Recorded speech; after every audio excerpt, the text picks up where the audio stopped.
Hello everyone and welcome back for another episode of Indie Impressions. My name is Nick and today we're going to be checking out Depletion by a developer known as Riley Adams. This is another LD26 entry.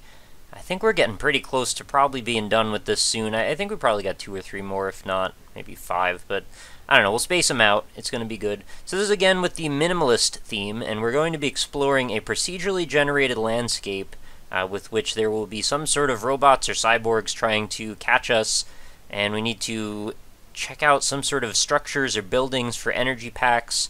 As you can see at the bottom there, this is your energy bar. It depletes over time. It runs out faster when sprinting or being hurt.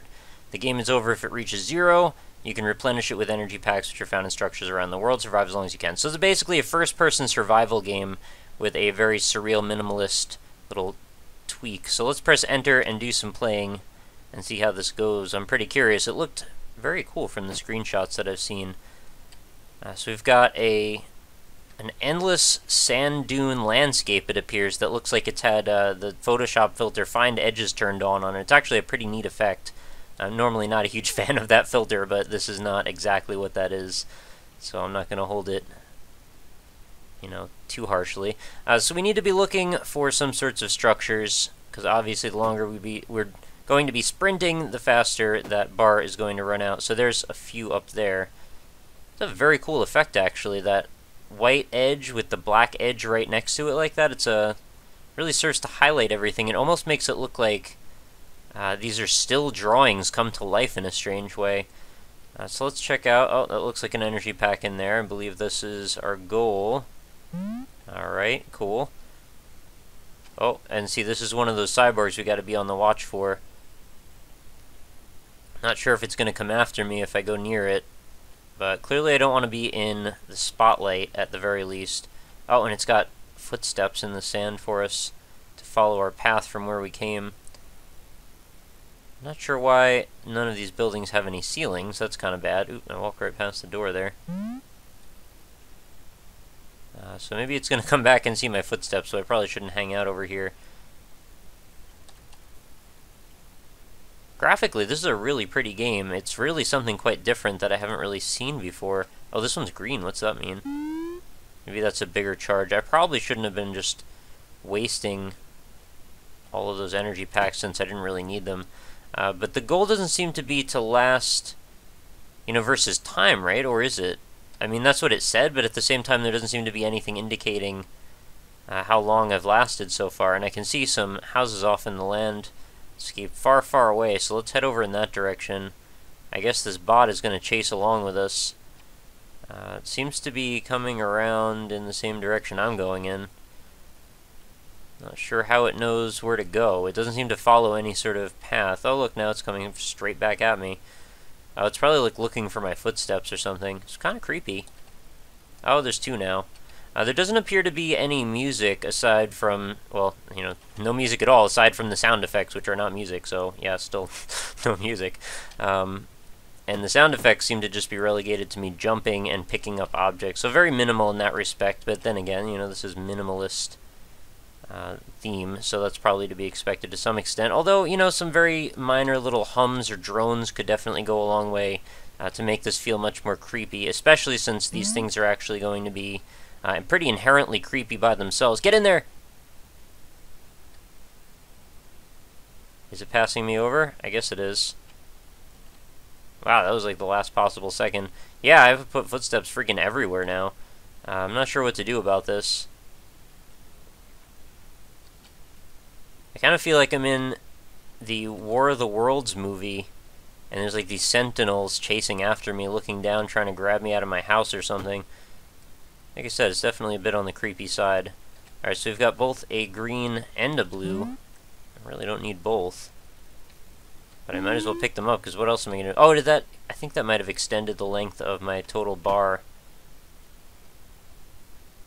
Now, it's awesome that this landscape is totally procedurally generated, but at the same time, it does sort of lack defining features. If there were particular, like, cliffs or valleys or, just landscape focal points, foliage or, an oasis or who knows what, a river, that would definitely go a length to keeping this more interesting, and especially with the fact that we're technically being pursued here. If there were impediments, to keep us moving in one specific direction. I could see that being a lot more interesting in the long run. Because right now, basically, there's nothing stopping me from going whatever direction these guys aren't in. Although they seem to be able to chase me down pretty well, despite how fast I can run. And there's always more of them, no matter what direction I seem to be going in anyway. I have noticed there are a few stutters in frame rate. It's probably just because I'm recording, but it's hard to tell. I'm not sure what engine this is, actually. It doesn't appear to be Unity, which is pretty rare that that even happens. But it is a pretty cool engine, whatever it is, because I'm enjoying this effect graphically. And I just want to see if there's anything else to this. I have a feeling this is probably all there is to see, unfortunately. But then again, designed in 48 hours, this is pretty ambitious as is.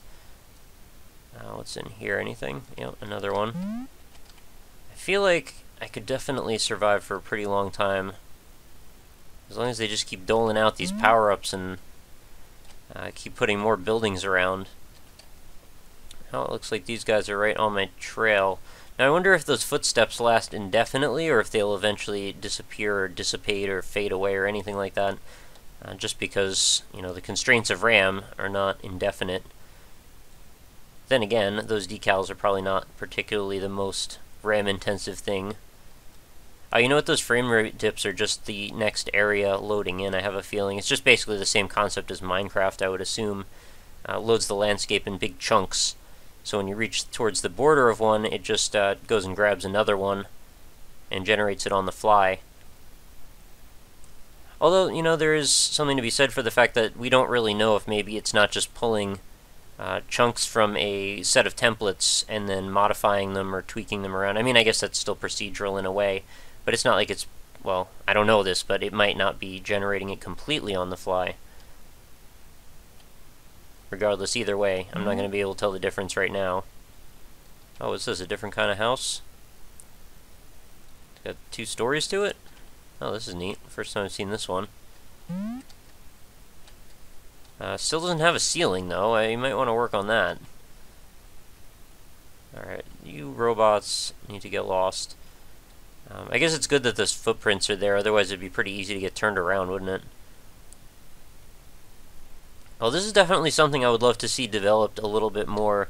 Because as it stands, I mean, there's nothing wrong with it. It's not bad, but it's definitely, it's a little bit on the underdeveloped side. There's not a ton to keep you interested in it for long periods of time. It's really sort of, you walk around, you marvel at the landscape, sort of take it all in, realize what's going on, look for some houses for a while, and then you've seen pretty much everything there is to see. Unless there are more houses that I haven't run into yet, which is entirely possible, considering I just found one with 2 floors, and I hadn't seen that until a moment ago. I'm still kind of holding out hope that maybe there's something else in the landscape, if I go far enough, or I last long enough. As it would be a pretty interesting way to generate a game if the longer you last, the more the procedural generation engine changes. So you're sort of doing that thing that happens in Tetris as you get further up in the skill levels, where it's progressing you on based on how far you get, but it's not doing it based on like a linear, like similar progression every time. It's going to base it on what happens with you and your individual setting, and I haven't seen a lot of games do that in a first-person perspective, at least that I can recall, where it progresses based on the skill level or based on a time period, you know, throughout some sort of a progression. I think I'm going in circles now in my narration here. Hopefully you get what I'm trying to say here. I think I'm about to die, and I feel like that would be a bit of a waste if I don't do it at the hands of one of these robots. I don't think I'm going to make it to that house over there. Stranded myself too far away from everything. I don't even think I'm going to... Yeah, game over. Okay, so it is at least keeping track of where I am. You lasted 8 minutes, 24 seconds, enter to play again, and that should put me, hopefully, right back at the opening screen. Or, no, just right back into the game. Well, okay, that is going to pretty much do it for this episode. There's not a lot else to see. But Depletion by Riley Adams, pretty cool concept. Definitely like to see a bit more. I could see this turning into some sort of first-person Don't Starve with a, like, sci-fi techno angle to it.